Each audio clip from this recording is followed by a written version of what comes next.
So what's your name? Trisha. Everybody calls me Snow. How did you get the name Snow? Everybody has a street, quote-unquote, name. I guess it was like that years ago. It's been so many years I can't even remember. I don't know why I didn't want anybody to know my real name, but I guess it's a street thing. And can you tell us a little bit about where we are right now? We're on the street, literally. My home, unfortunately. If I wasn't an addict, I could pay rent, but because I'm an addict, I can't pay rent. It's one or the other. And we are in Overtown. We are very close to Overtown, just outside of it, yeah. How long have you been in Overtown for? Overtown, my stomping grounds for about 12 years now. 12 years. Yeah. And how long have you been on the streets for? The same amount of time? Well, I've rented rooms before, but I've been straight on the street definitely more than 5-6 years now. And the reason you're on the streets is due to drugs? Yeah, definitely. And what are your drugs of choice these days? Fentanyl. Fentanyl. Do you use crack cocaine as well? Occasionally. But your dependence and main thing is fentanyl. Oh yeah. So I'd like to start at the beginning, if you're cool with that. Mm-hmm. Where were you born? I was born here in Miami, and then when I turned about 20, I moved to New York, and I lived there for many years, and my mother got sick, and I wound up back in Miami. And what was your childhood like growing up here? Ugh. You know, I wasn't a happy kid at all. Really? Yeah, I was adopted, and you know, I've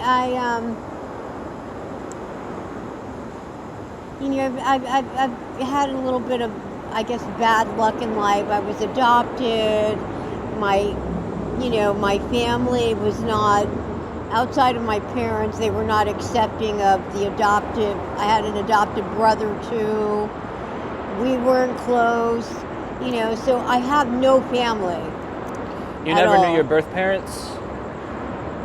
My birth mother, I was a product supposedly of an affair, and she got back together with her husband, and I guess she would never, because of when years ago I put some feelers out there and nothing panned out. I don't think she would have wanted me to find her. Now I'm too old. And your adoptive parents, did you have an adoptive father as well? Yeah. Did they treat you well? Yeah, they were, you know, they did the best they could do. I look back on it and I think, God, they were so clueless. And they made a really good husband and wife, but not good parents. Do you feel that they didn't show you enough love? Right. They just didn't, you know. My father based he wasn't around very much, first of all. My father traveled a lot with his work. So he wasn't around much. He was from the South, a good old boy. And, you know, you say yes sir, no sir, children are seen and not heard, or you'll get a whipping. And so my dad, you know, did not partake in my upbringing much at all. Now my mother, on the other hand, she had her own parents that were like her best friends, her pals, and a weird relationship. My grandmother didn't like us. She didn't like the kids, you know, me and my brother. And my mother couldn't be nice to us in front of her. And it was a really weird relationship. So she was also distant and very not affectionate. I remember one time that I'll never forget that she was hugging me, and I was crying to make her keep hugging me, because it was something she never did. I remember it one time. So you really craved for that affection. Right. Your brother, were you close with him? Did you have a bond with your adoptive brother? No. Were you guys around the same age? I'm 5 years older than he is. What is your earliest memory of childhood? My earliest memory. I can remember being 3 years old. I can remember playing in a pool. I can remember masturbating at 3 years old. Masturbating at 3 years old. Yeah. How did you even know what to do? I didn't. My mother caught me and she kept catching me. And I was telling her it was itching. And she took me to the pediatrician. So because it became such an issue, that's why I remember. 3 years old. Just gonna- I'm doing this for you, throwing that in. No, but that's exactly why I'm here. You know, I love getting deep and hearing those things. Yeah, Like, I figured. you know, it brings understanding. Do you think that, were there any experiences, or maybe it was just the fact of being adopted or longing for more affection? Like, do you think that any of that has to do with how your life ended up being out here, going down this path? I think my life ended up like this so by accident. I was 30 years old and I had a root canal and I had painkillers given to me, and that was the first time I never could even swallow pills. I never have been drunk a day in my life. I never acquired a taste for alcohol. So that was the first time I had ever had any sort of pain medication. And I have fibromyalgia, and I had been diagnosed maybe a few years before that. And when I took the pill for I've told you this already, okay? Yeah. Okay. You want me to? Yeah. Okay. For the video, yeah. So, you want me to repeat things? Yeah. Okay. If you don't mind. Okay. Sorry. It's going to be just the one video. This is like the... Okay, so If you're okay with it. Yeah. Okay, so anyways, when I took the pill, I remember that I felt so much better, the fibromyalgia, the pain and the achiness in my body, and felt so much better. And that was it. I was hooked. I think I started that day. The next day I took half a pill because the whole one was too much, and I never stopped. And that's how it progressed over the years. So it was purely a solution or a cure, so to speak, for physical pain. It didn't do anything for you, like emotionally, like numbing or anything like that? I didn't know that I needed anything like that. Did you feel that when you took it, were you like, wow, it also is helping me with that too? No, the only thing it did was it brought down my inhibitions and brought up my confidence, I guess. Because I'm even like this in this horrid, the worst situation imaginable. Everybody's worst nightmare would be to be homeless. I'm still very confident, very, very confident. And I mean, I don't feel jealousy or envy and, these kind of things. And I don't think they have to do with drugs. I think that that's just my nature. Now, when it comes to the painkiller that you were given, you said you took it and it took your pain away. Right. And to bring understanding to this, why couldn't you just keep taking just enough to not be in pain? That's what I did. And then eventually, so how did it get out of hand? Eventually, it's not enough, and then half a pill became half a pill twice a day. Then it became 1.5 pills 3 times a day. Then it became, a pill 3 times a day. Tolerance. And so on and so forth. Yeah. And then I'm imagining you couldn't get a prescription filled maybe one time. This is way back. Remember, I'm a lot older. So this is before people were hooked on painkillers. It wasn't popular yet to take painkillers. And my doctor left out actually it was my gynecologist, left out her prescription pad right on, right in the examination room. And I took a bunch of prescription pads and I'd fill out my own prescriptions. I practiced and practiced and practiced. And I would take them to the pharmacies in New York and fill them. So that's how I would get the pills. What decade was that? What year was that? This was in the 90s. That was in the 90s? Yeah. So I have a few more questions about early years. Okay. That I want to just knock out before we get to the New York Times, like what we were talking about now. I also wanted to ask you, you mentioned lacking with the parental love and things like that. Were there people in your life that, like, who were the most important people to you back then when you were growing up? When I was growing up? Yeah. My mother. Okay, even though that she wasn't so loving? Right, but I was so attached to her. I remember my parents going away on a trip for a week and me taking out of my mother's bedroom their wedding picture and just looking at it and crying and crying and crying because I was so attached to her and I missed her so much. And it's so funny because as I grew up, when I was an adult, we weren't close. We were so completely different, totally different. She couldn't relate to me at all, and I knew how to relate to her, but it wasn't my real self, So my mother. Did you have a best friend growing up? I've always been the kind of person that I don't like to have lots of people around me and lots of friends.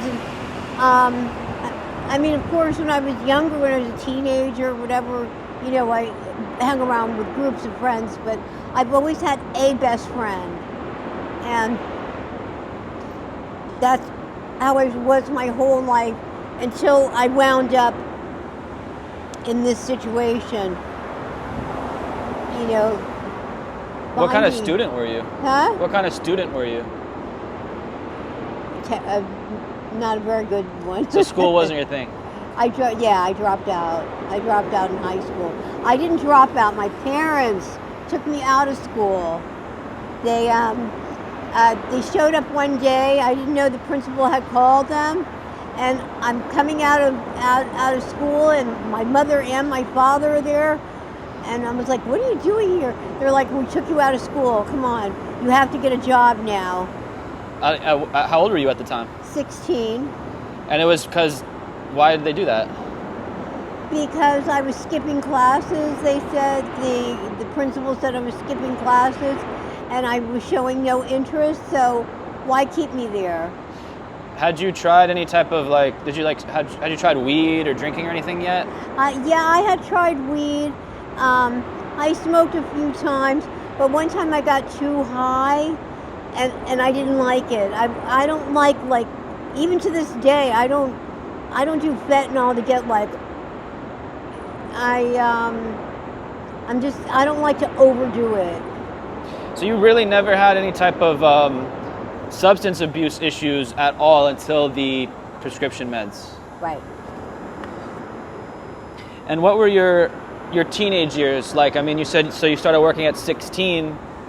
From 16 to early 20s, what was your life like?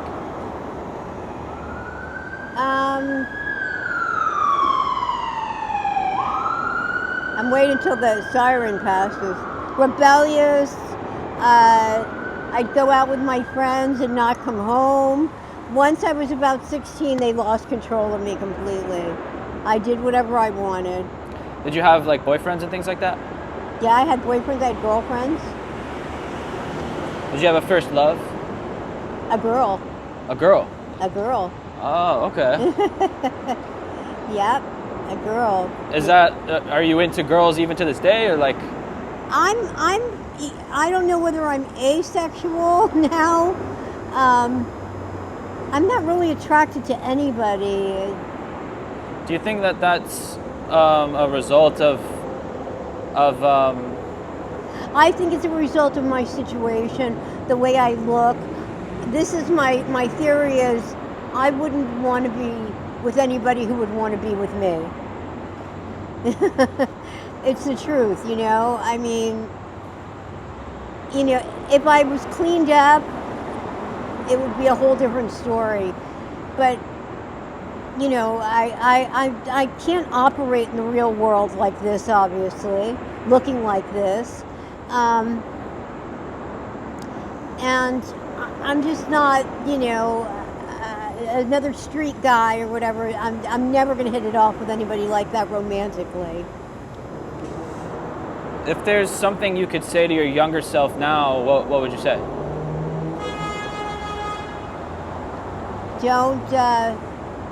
Don't take that painkiller. What were you doing for work when you moved to New York? Not much of anything. I've always had money. I mean, somehow, some way, I've always had like a chunk of change. I've always had, you know. Did you tell me you had a husband at one time though over there? I got married when I lived in New York. Yeah.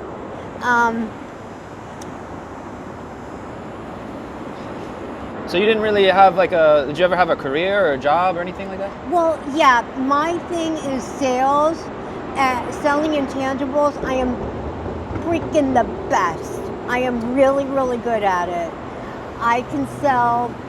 I can work for a plastic surgeon as somebody that interviews people that want to have plastic surgery and talk them into going with that doctor. Selling intangibles is my thing. I worked for like dating services. I worked for vocational schools. You know, getting people to enroll into, you know, classes and stuff. That's my thing. What was it like? What part of New York were you living in? Manhattan. In Manhattan? Oh yeah. And that was in the 90s as well? Yeah. What was it like? What was Manhattan like in the 90s? For me, fantastic. I lived like a fantasy life. Like, you would think to look at me or myself and my husband, you would think that we were very wealthy and just, we looked great, we felt good, you know.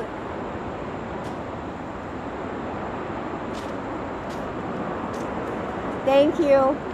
Okay. And that's it. Did you ever have any children? No, I couldn't. I probably could have had with a fertility specialist. I could have probably had a child, but I've only had an ectopic pregnancy, a pregnancy in the tube. I've never had an abortion or anything like that. Is that something that, like, did you always want to have a child one day? No, I didn't. And once I wanted to, it was too late. There was no husband, and I wanted to raise a child with a father. And now I know, you know, several women that have done it on their own, you know, and gone to fertility specialists, and it's a great option to be a single parent. Or I didn't know it then. Too late. Go ahead. And what happened with your husband? Why didn't things work out with that? We were a couple of babies. A couple of babies? Yeah, we fought over silly stuff and just a couple of babies.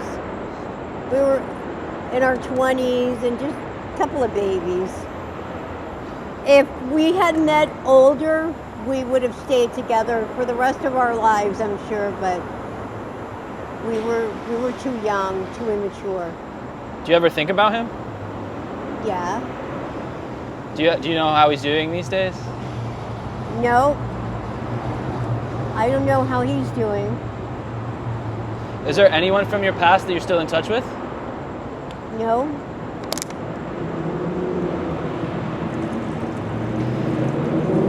So this was in your early 20s. Things were okay. You weren't on drugs yet.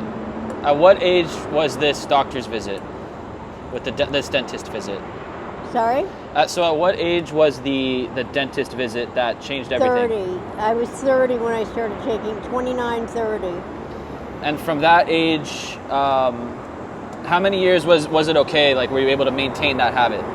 Many years. Until about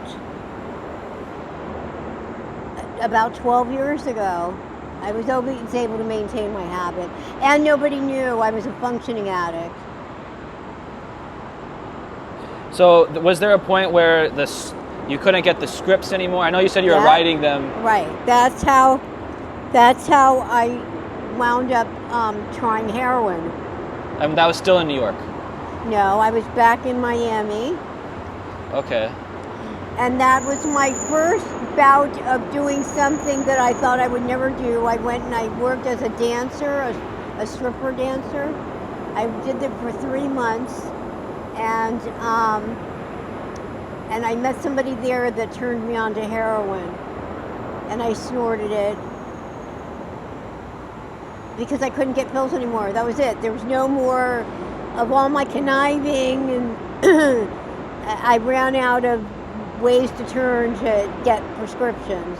I imagine that before that moment, though, you realized that you had a dependency on this, that you needed it. Oh yeah. Oh yes. Definitely. Was that a scary moment for you when you realized? Oh my God, yes. Yeah. And even scarier is that when I first started taking pills and got hooked on them, I didn't know that they were addictive. I had no idea. And I remember one day, I was going to my friend's house to play cards with his wife, and my boyfriend and I were going to play cards with him and his wife, and I decided not to take any pills that day, and that's when I first realized I feel awful. I feel like I have the flu. I feel so bad. And I decided to take half a pill, and I was like, all right, I feel much better. I want to go and play cards. And that's when it hit me that, wow, I need to take this now. Did it ever occur to you, or was there ever a moment where you were like, I want to break free from this chain, or this kind of like this thing that has a hold on me? Sadly for me, because it's a catch-22. I feel so, my body is so, I don't even, uncomfortable is too mild a word, but I'm not in excruciating pain. I'm just not, I'm aching, and you know, sometimes my nerve endings shoot off, but all my joints and everything aching constantly. So I'm in a catch-22. I need something to get rid of the pain. And non-narcotic, I've taken everything you can imagine that's non-narcotic, prescription but non-narcotic, and it's not the same. That I'm already found something that helps me, and it's opiates. So what was it like doing heroin for the first time after years of painkillers? Was it? I didn't like it, but I didn't have any choice because now I was an addict, and I was going to get dope sick, which that's a nightmare, and it still helped, you know, with the physical pain also, but the idea of going through the withdrawal was like the scariest thing imaginable to me then. Yeah, that's every opiate addict's worst fear, right? Oh, absolutely, absolutely. For someone that has never had a dependency like that or gone through dope sickness, like, are you able to explain what's so bad about it? There is no way to make you understand unless you've been through it. It is, you feel like you're dying, like your body is dying. Sometimes, I mean, for me, how my process is the first day, I'm like so achy, I can't get comfortable, I can't, it just, like the flu, but worse, and then starts the vomiting and the diarrhea, and then that's a couple of days of that. And on top of it, you just cannot get these achiness out of your body. It's just horrible. There are not words to describe to make it sound. And that to know that just taking a little bit of this stuff will take it away completely. Like within a minute, and I'll be fine.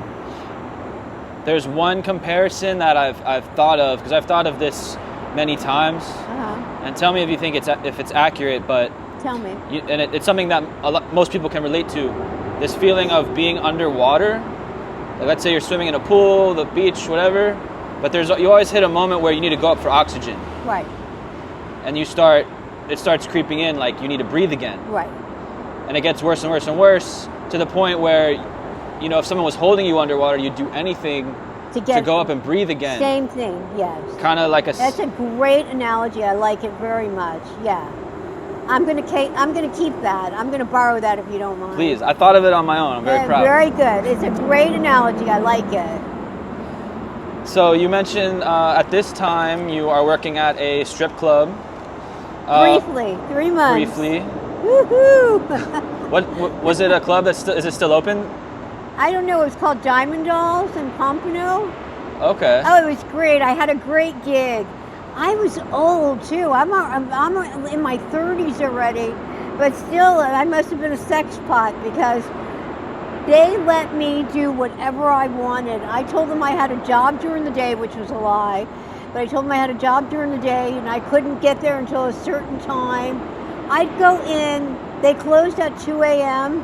and I'd go in like between 10 and 11 because I needed to make $300 a day whenever I'd work. So I worked 2 or 3 days a week, that was it. And I'd go in by 11 o'clock at night, make 300 and I was out of there, By the time they were closing, I had my money. Did you have an apartment at this time? Yeah, I lived in Aventura.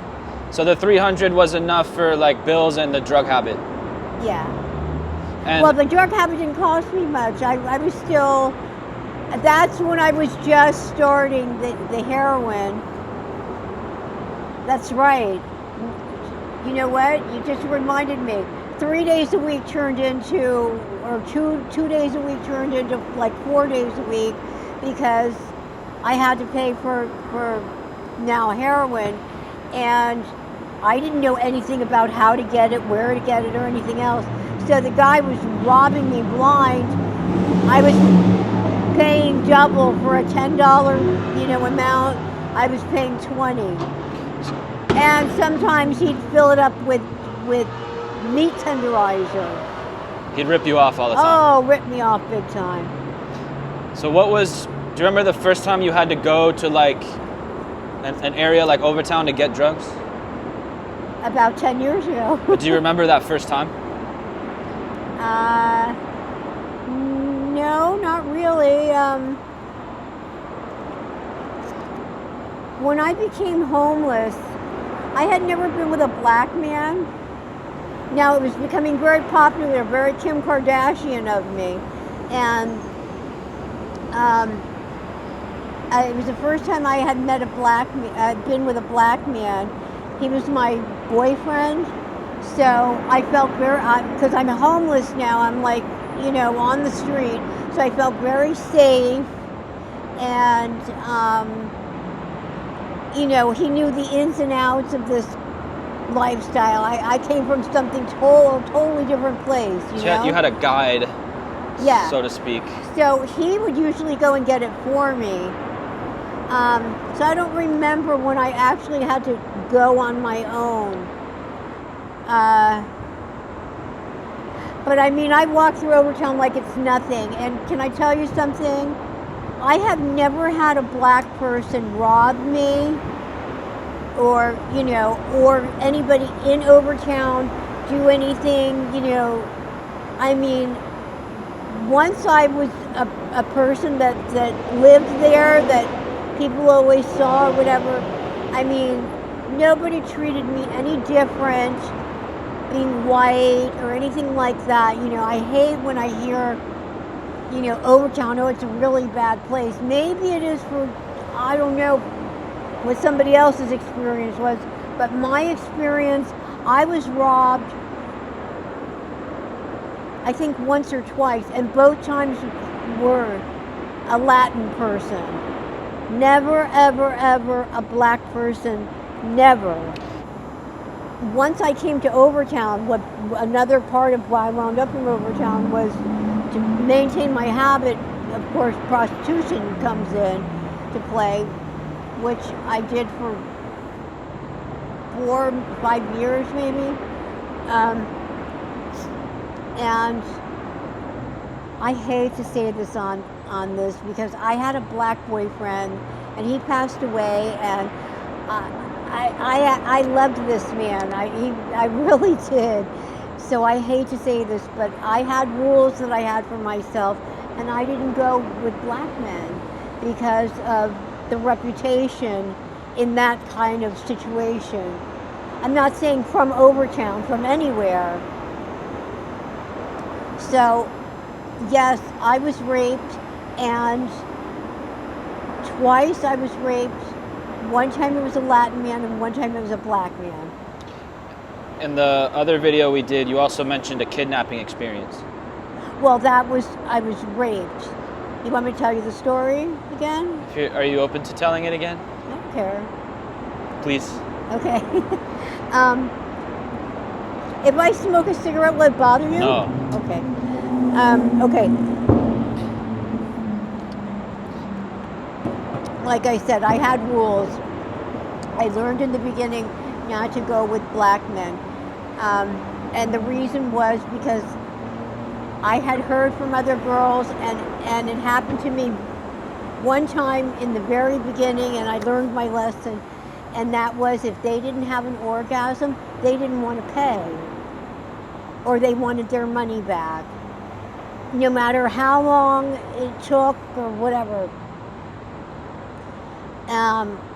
And that was just my rule. I like white, married, older men. That was my perfect, person to pick me up. Anyways, I remember I didn't need the money, and I broke my own rule. A guy pulled up next to me in a Sanford and Son looking kind of truck. That right there was a sign. And he was like $40, which, on the street, they pay $10, $20 for a blowjob, which was why I quit. That was another reason why I stopped. I was getting older and I wasn't going to take that kind of money. So anyways, I get in the truck, and another rule I had was I wouldn't go further than walking distance from where I was staying. So the guy's driving and he's getting further away, and I'm telling him, you're going too far. We got to go back. He's like, no, I'm almost there. He gets up to 79th Street and pulls into this, like we're going through trees, like a little forest area, and wind up in an opening, a clearing that had once been, I guess, a gas station or something. It looked like it had been, a mechanic and gas station type place or something. And he had set up shop in there for himself and was living inside there. And so I was now way further away than I should have been. And as soon as I walked in, he was behind me and he pushed me. Because I remember my drink went flying. And I knew right then and there, I wasn't going to be getting paid. This was not going to go well. And for hours he raped me. I mean, for hours. And I don't know how I did it, but I kept trying to convince him that, I don't want to look at you like being this kind of guy because you're really my type and I like you, and, like I'm real down with him. And of course I'm vomiting in my mouth as I'm saying it. I mean, he repulsed me. But I was so scared, and I wanted to get out of there.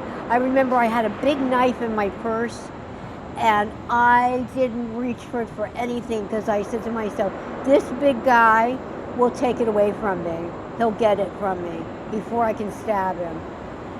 And at one point, he wanted to go outside because he had some sort of hookup for electricity. And when he went outside, he tied me up. He tied me to a pole. Like, I mean, it was a real rape, you know, kidnapping, whatever. And anyways, after about 3 hours, you know, I was like, come on, baby, take me back to Miami where I stay at, because somebody owes me $40. So I'm going to get that money so we can put gas in here, and I'll come back with you. But I mean, you know, we're on the same level, right? You know, I mean, I pulled it off so good somehow, thank you God. And he believed me finally. But before that, at another point, he had thrown me so hard against the back of the bed that you could hear my neck a crack. And so it was I pretended like it was way worse than it was. I was like, that's it, I can't move. What did you do to me, you know? And that's when I started saying, let's go back to Miami and get this money. And he was drunk. I was like, so I can get, you know, we'll get you alcohol, we'll get what I need, we'll put gas in, blah, blah. Anyways, finally I talk him into it. We go to drive away, and as we're driving down the road, he goes, oh, that's my brother, going into a gas station. I was like, oh my God, now there's going to be two of them. And as soon as he went into the gas station and got out of the car and went inside, I jumped out, ran into the street, saw, thank God, a taxi cab. I saw a taxi cab and jumped in it, and he pulled up next to me, and I said, I was so scared. I was so scared he was going to be able to get out and get me still. And I was like, if you really want to be with me, you got to come to Miami and get me, because I don't trust that you're going to really bring me back and forth. And I jumped in the cab and took off. And that was it. I never saw him again. Thank God. That's my story. You never saw him again? No, but I did find out. First of all, I used condoms even for oral sex. I mean, I always use condoms. And I found out from a couple of other women that had the same experience with him, because I was, you know, that's one thing. If something happened to one of us, we would tell, you know, the other girls, look out for a guy and such and such. And there were a few of them. And come to think of it, I was just thinking about this recently. One of the girls was HIV positive, which I was not. I've never been HIV positive. And if he didn't use a condom with me, he probably didn't use one with her either. And thank God that he wasn't able to come to he wasn't able to have an orgasm because he was so drunk. That, you know, maybe that's why or whatever, you know, but luckily I was still negative. Do you think that men like that are do you think he is an evil person, or do you think he's mentally ill? I think he's an evil person. Absolutely. Because it is such a cold, vicious, cruel thing to do. You know, it really is, it takes such a coldness, you know, or there's something not right chemically, I guess, but it's just such a cold, cruel thing to do. I think it's evil. What do you think? I can't say it's not evil, but there's certainly a mental illness there. I guess there has to be, yeah. And that doesn't excuse it in any sense of, like, the action is evil. But there's so many other people with mental illness that don't do evil things. There's just, yeah, and then I would think, you know, there's so many different kinds of mental illness and brain chemical makeups, and Right. People who lack. There's people who don't feel anything at all. You know, if you watch a lot of these famous serial killers, they do these extreme things, these murders, to try and feel something because they can't. Oh, is that why? Is that the theory behind why they do it? For some, yeah. Interesting. And I learned that I wanted to be a psychologist at one point. And I took like a few courses and we got into talking. There's this one class that we talked about the true meaning of what being antisocial is. Okay. And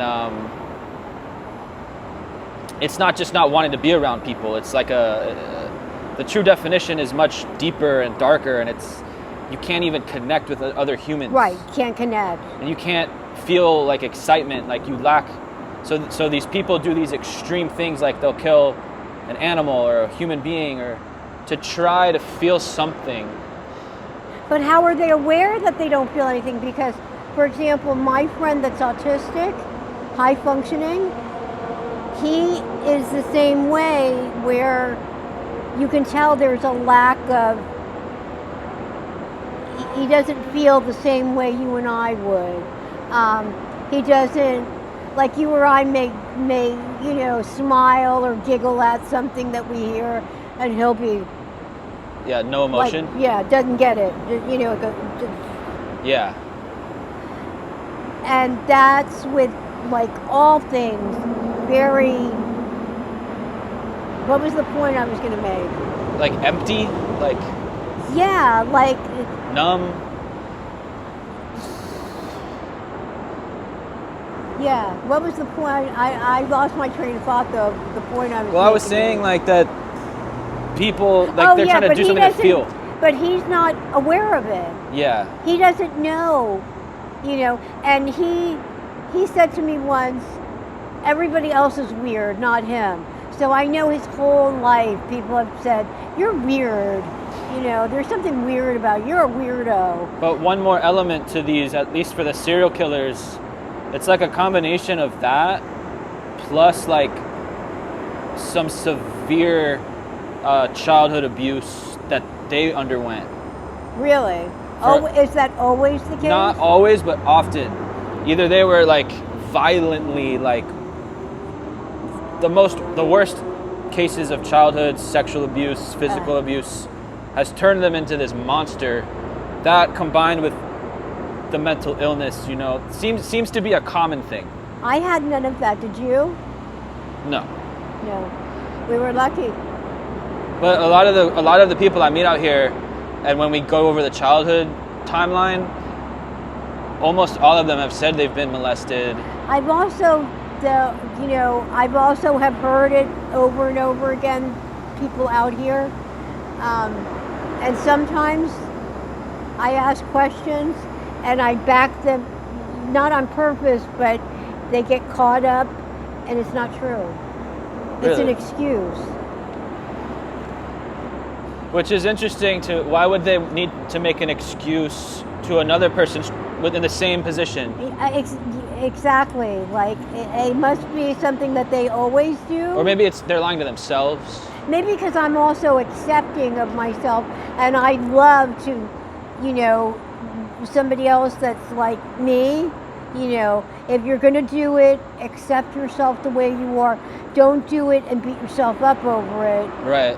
Change it or accept it. One or the other.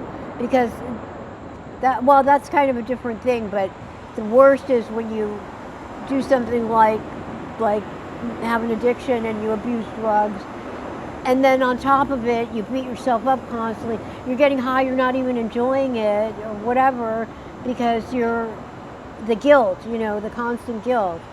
That's to me is a total waste. Yeah. I met a girl once who was like in denial that she was even an addict, but she was homeless, smoking crack. Like that was her drug of choice. And I remember asking her during the video, like, do you feel like you have a drug problem? She wasn't fully there, so I was asking her, and she was like, no, I don't think I have a drug problem. And that, I just let it go, obviously not trying to convince her to think that she does, but it was enlightening to me that there are people that have lost everything and every day is getting high and they don't think they have a drug problem. Do you think it has to do with, because you can smoke crack and not go through withdrawal. What, her rationalizing? Yeah. I don't know. I mean, I don't know what. The other thing I thought was like maybe she didn't want to admit it on camera. Maybe it was hard. So I'll give her that, you know. Yeah. But was she young? She was 23. Yeah. So I did think that, you know. Yeah. But that was the first time. Like most people are very open, you know, when I do this. So. See, at 23, I would not be as open as I am now. Definitely. Yeah. I would be much more embarrassed and, you know, closed off. Yeah, I'd be embarrassed. Have you seen any, like, over your time out here, have you seen any really, really young people come out here for drugs? Yeah. I can't even, like, deal with that. I can't. Is it something that do you ever see someone like that and do you feel like telling them, like, don't do it? Like, I wish I could, but, you know. What are you going to say? Once I see them and I know that they're right in the middle of doing it. Yeah. You know, it's not the time. But also, I don't push myself on people. I'm a little antisocial because I don't want to be bothered, you know. Once a lot of people out here, they suck you dry. If you're nice to them, as you may have experienced a little bit, yeah, you know, they will suck you dry. Yeah. And nobody's going to suck me dry. So, you know, I've learned the hard way. You know, I was nice to people in the beginning, very nice, and, you know, let people come into my apartment, and, you know, and once my things disappeared, and, you know, I learned my lesson after a while. After that experience, the story you just told about the kidnapping, and you got free, did that make you want to change your way of making money at that time? Were you afraid to do it again? Well, like I said, I completely broke my own rules. He was somebody I never should have gotten in the car with. I don't know why I did. I did it one other time, and it ended badly. The same kind of thing, not nearly as bad. It was just local, and it was a guy that wanted a free blowjob. But he was not, you know, he made it clear that that's what he was getting from me. And, you know, and I made it clear to him, okay, listen, I understand what we have going on here, and that's all you want. When I'm done, you're going to let me go, right? And he said yes. And that's what we did. But it was the same thing. I broke my own rule. And those are the only 2 times I can think of that I did that. Have you ever, in that time period of doing that kind of work, did you ever meet anyone that you actually really connected with in a positive way? Well, I had a quote-unquote sugar daddy that I met, and he was wonderful to me. Probably, we were together probably about 3 or 4 years. He would come during the week, like Monday through Friday. He'd give me, you know, some money, $40 or whatever, so that I wouldn't, you know, have to. Little did he know I needed more than that, but I mean, it really took the edge off, and it would give me a break every day for a few hours. He'd feed me or whatever it is. He was very good to me. It served, you know, a purpose to him, but really, it was so much more. I got so much more out of it than he did. He passed away a couple of years ago. He had cancer, but he was a person that I will never forget in my life, because he was kind and unselfish and just cool. So I have some more questions here about, Okay. you know, your times on the streets and kind of like the same topics we're on now. But I just want to clarify before getting to that point, you moved back because your mother was sick, right? Correct. And then were you living with her, taking care of her, or how was that? No, okay. She had cancer. I came to Florida, And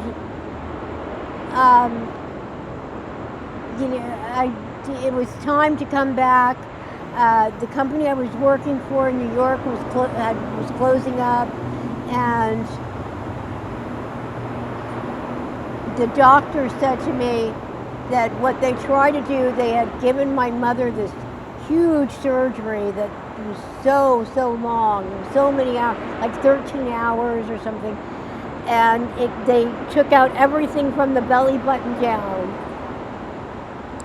And they said what we try to do is extend life by 5 years, which shocked the hell out of me. And that was the closing argument on me coming back to Miami. My mom, not living more than another 5 years. And that's exactly how long it took, about 5 years. And when she passed, how did that affect you? Oh, but I did not live with her until the last month and a half that she was alive. That she needed somebody there, that we had gotten hospice. Were you on heroin yet? Oh yeah. Actually, at that time I was on methadone. Oh, so you got clean for a bit. If you want to call it that, methadone is a drug too. But it lets you kind of maybe do more with your life. You can function more. Well, yes. Listen, when my mother passed away, she had so many opiate pills that I had them throw out. They flushed down the toilet bottles of the stuff, and I still had enough left over for a year. Wow. My mom had tons of pills. I went through a whole year. Anyways, the point was that when I was on methadone, and when my mom passed away and I started taking the pills, I felt so much better. Because the methadone didn't really help with pain. It made you very lethargic. But when I took the painkillers, I was out of pain and I was more awake,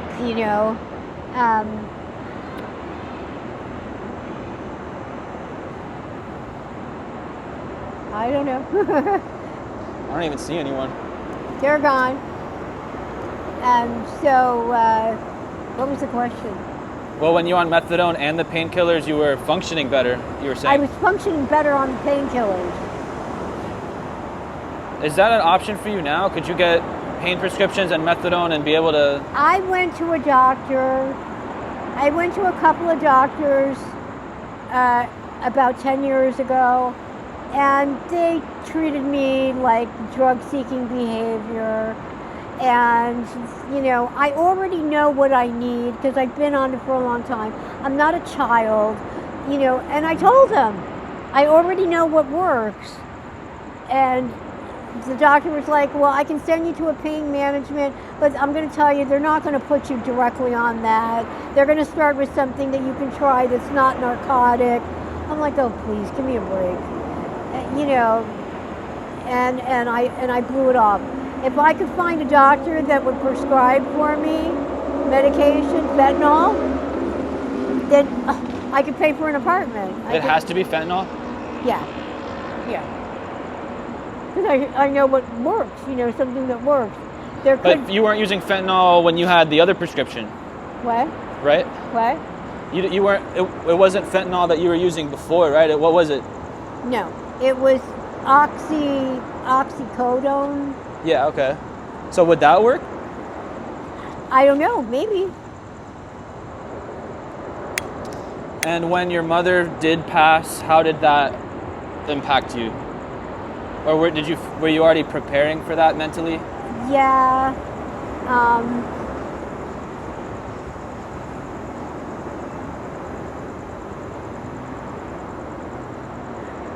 We weren't close, sad to say, so, I'm glad I was there, for her at the end, and that, because my brother wasn't, so I'm glad I was. But it didn't affect me because she wasn't affecting my life.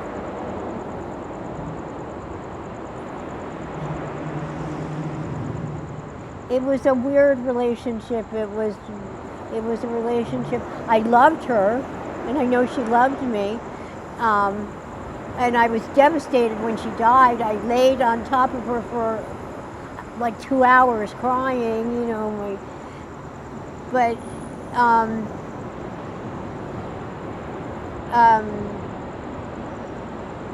but she wasn't a big part of my life in any way. You know, that's my worst fear, is losing my mom. Really? You're close? Yeah, and I can't imagine, I don't know how to handle that. You live with her? No. I have my own apartment, but you, I mean, I was with her before coming here. You're close to her. Yeah. And like you can relate to each other. We have our differences, but not to the point where it gets in the way. And she's your flesh and blood. Yes. And she knows what I do. I told her about you. Uh-huh. Because she knows what I do. She even gave me a question to ask you. Yeah, what's that? If you could speak to anyone from your past, who would it be and what would you say to them?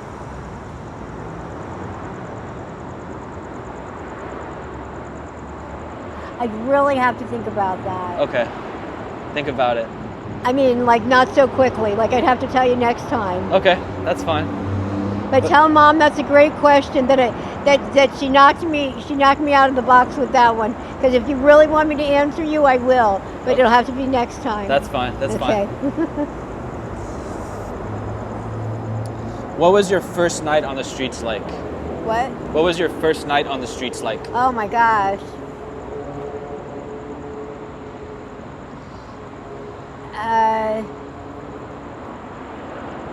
Scary.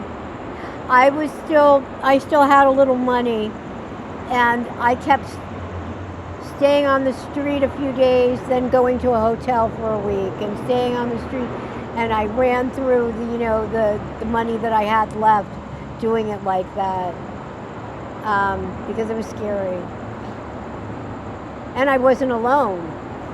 You were with your boyfriend? Yeah, the guy. Yeah. Do you remember the first time that you injected? Yes. One day, just out of nowhere, I had snorted it. I was snorting heroin. I was already homeless.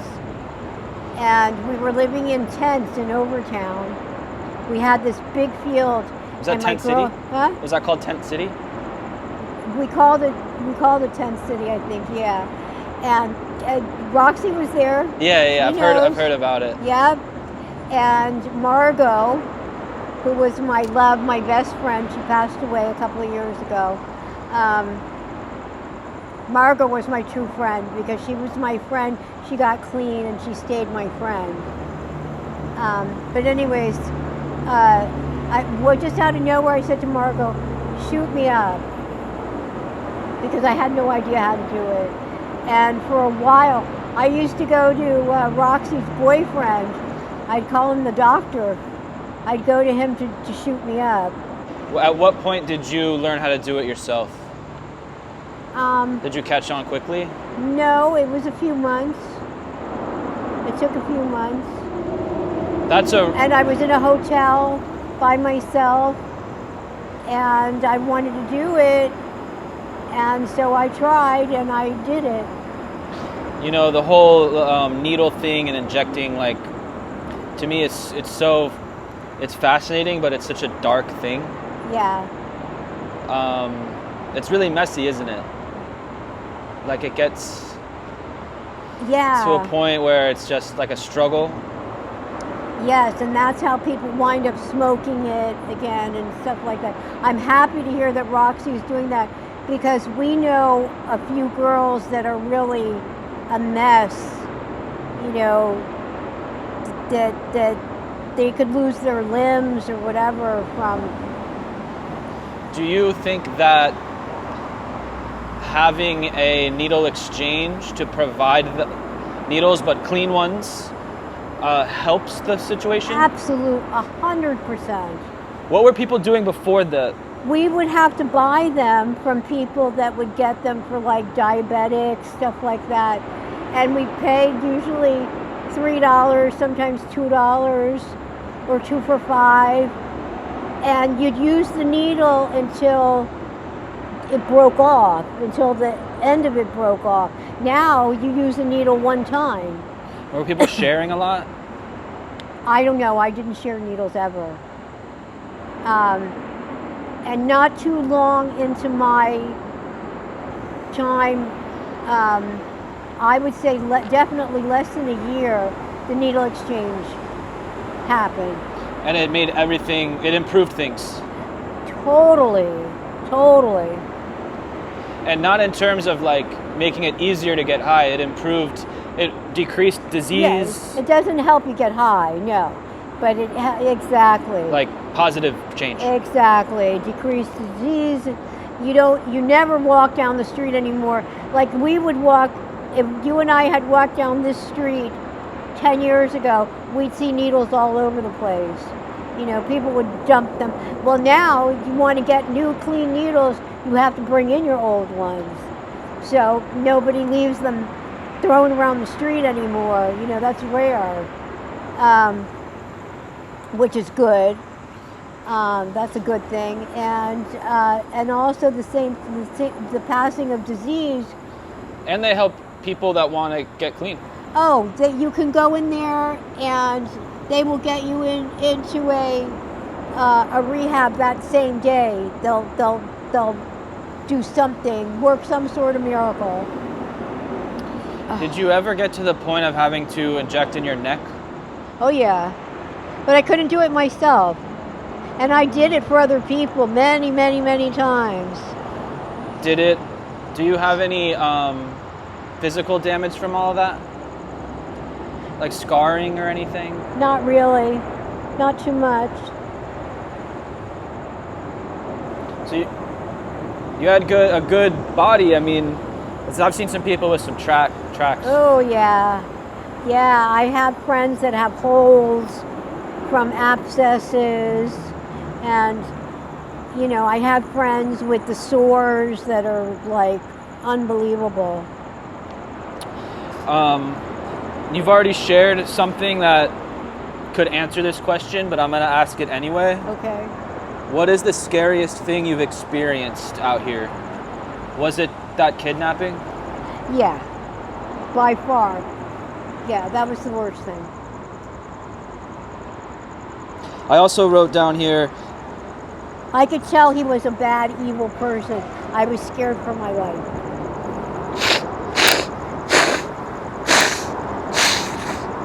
Excuse me.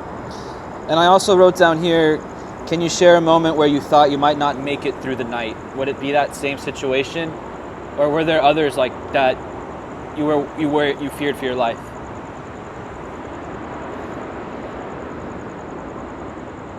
It would be that situation. I've been very knock on cup. I've been very lucky. But I've also been very cautious as I could be. Do you feel you have, I know we've spoken about religion and spirituality and things, but do you feel that you have like a guardian angel, so to speak? Absolutely. And I'm a big believer in what goes around comes around. I'm a big believer in, it's so simple. Being a good person is as simple as smiling at other people, saying good morning, or just a little bit of kindness, and you're in, you know. How do people usually treat you when they see you out here? Well, I have a lot of the same people that walk by, and I don't bother anybody. I don't ask anybody of anything. I will look up, I will smile, and after they see me a couple of times, they smile, they say hello. There's a couple of them that give me $1, a couple of dollars or whatever. Do you ever come across any really judgmental people? Never. I've had one time, I've panhandled to make money once, which I wish I could do that now, but I can't stand up long enough. But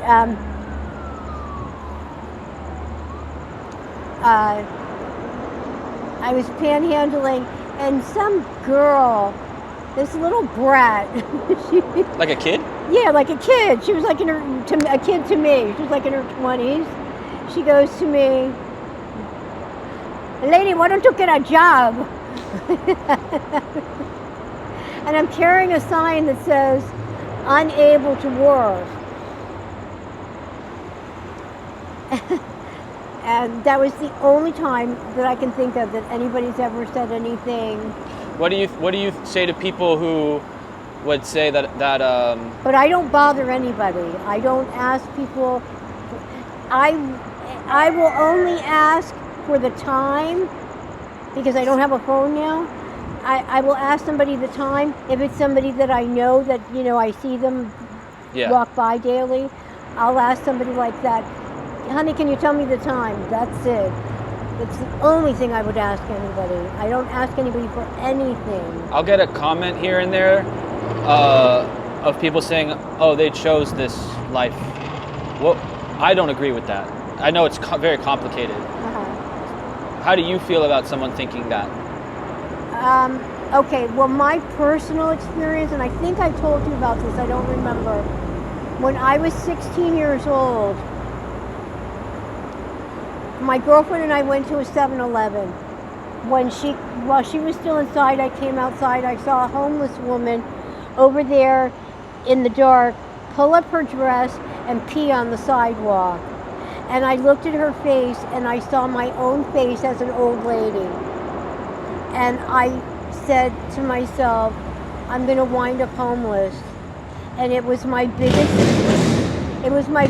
fear my entire life since I've been 16 years old. If you say to somebody, what's your biggest fear? Drowning, heights. My biggest fear, I would always say, to become homeless. That's a crazy, premonition. And yeah, there was a point where I was running out of money, and I was seeing a psychiatrist that my boyfriend was paying for. He was trying to do something to help, and it was Dr. Ron.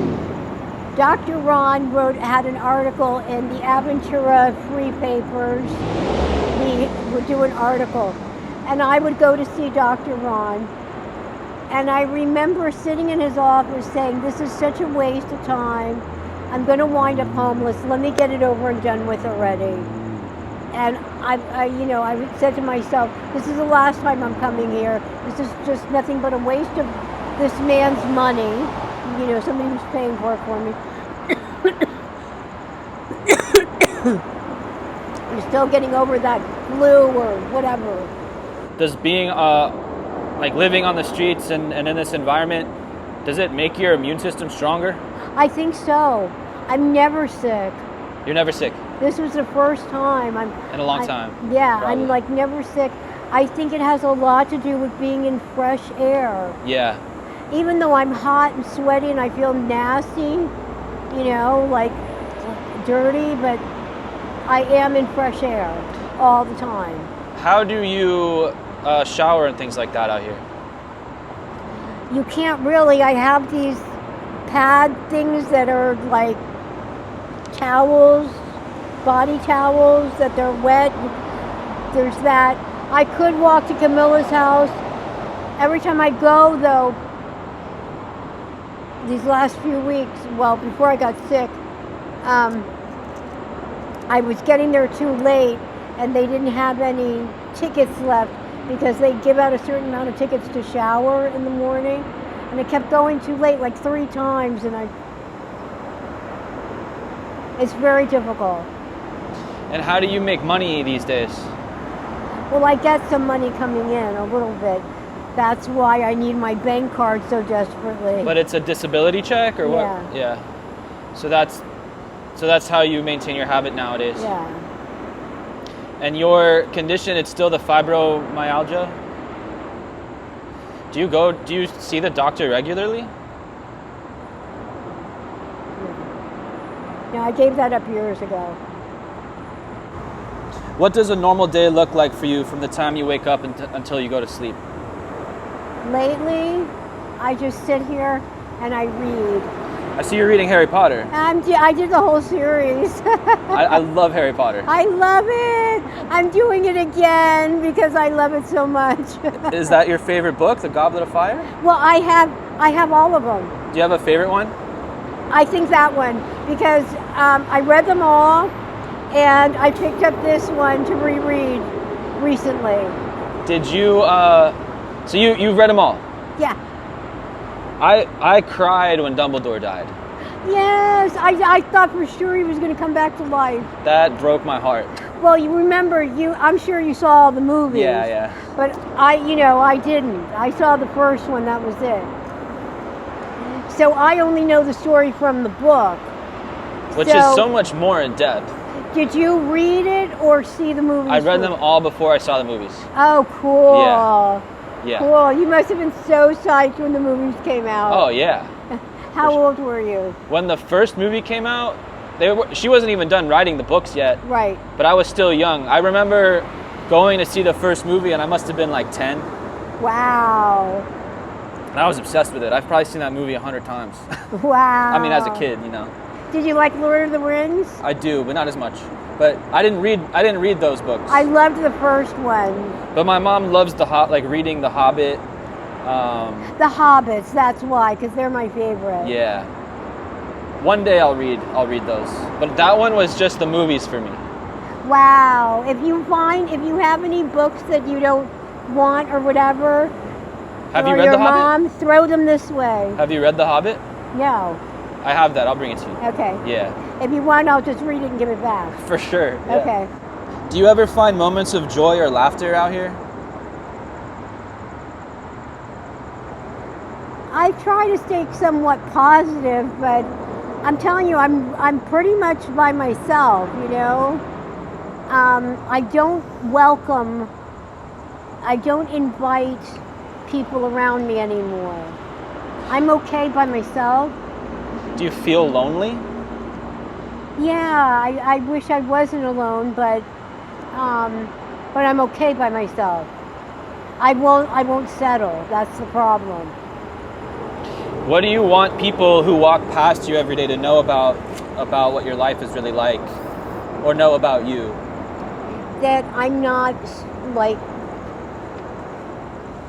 I know plenty about what it's like in the world. How would you explain addiction as someone who has never touched drugs?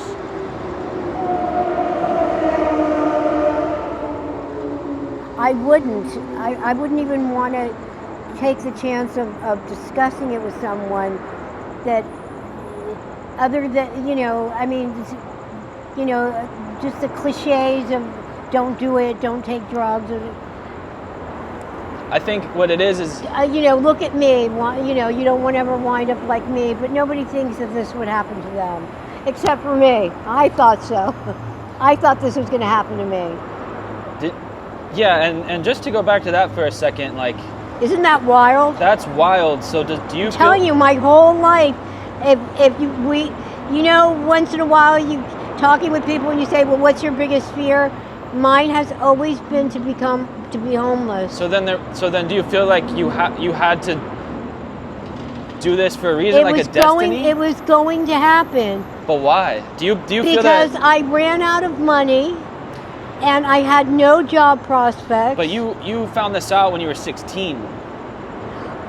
Right. So even what do you think that meant? Why do you think you had, it was almost like destiny. Right.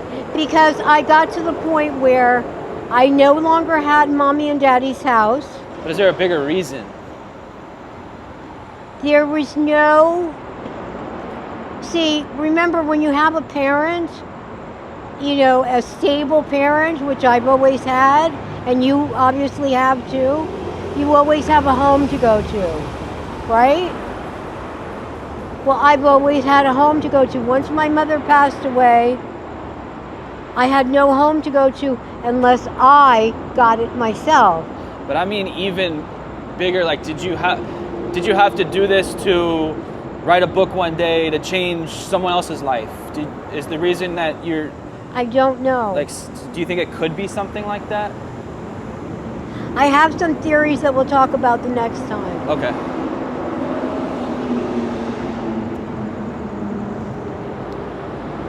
So, I mean, I would say, though, that people really underestimate the strength of these drugs. Like, people are not out here doing these drugs to have fun and party and get high. Like, it's like being possessed. You have to do it. Yeah.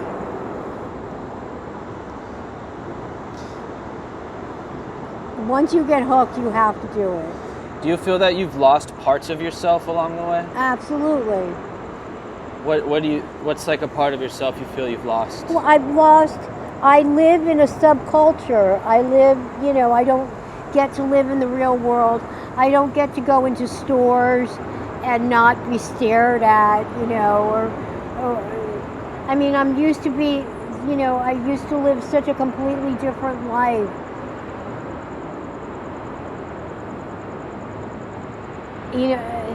I'm used to having people open the door for me, not stand in front of the door looking me up and down, deciding whether they should let me in or not. Big difference. If your drug of choice was a person, how would you describe them or your relationship with it? I've heard people... I want a divorce. I've heard people say that fentanyl was their husband. It is. It's your spouse. But which would put it on the level of being in love with it. It's my first choice. So obviously, it's my first choice. I need it. If I quit, what am I going to do? Sit in an apartment and watch TV and be miserable and pain? But what does it give you? A euphoria that's similar to like falling in love or something like not quite like that, but is there still euphoria involved? Maybe that euphoric feeling I've lost years and years ago. But at one point you felt... Yeah, you gotta,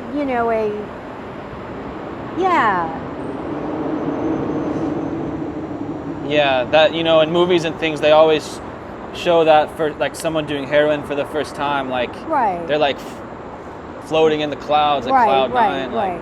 Yeah, that wears off. But you've experienced that feeling. Yes.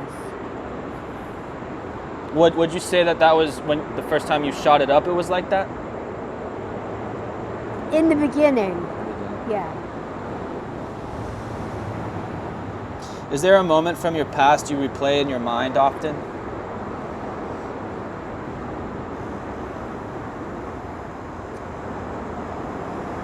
I try not to because it makes me sad.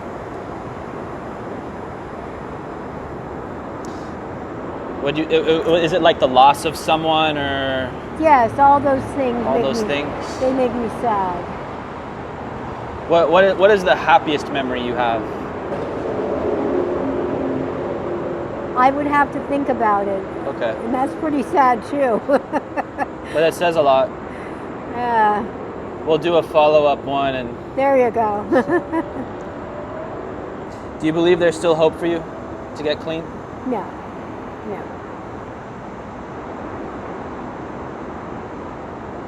I don't want to think about my life, when I've been, in such a much better place, because it's depressing. So it's almost harder to talk about that than the hard times we've talked about. Absolutely. That's interesting. Because I wanted to end on like some of those positive things, but you're saying it's actually even harder to talk about. Absolutely. And I'm going to ask just one more question. Okay.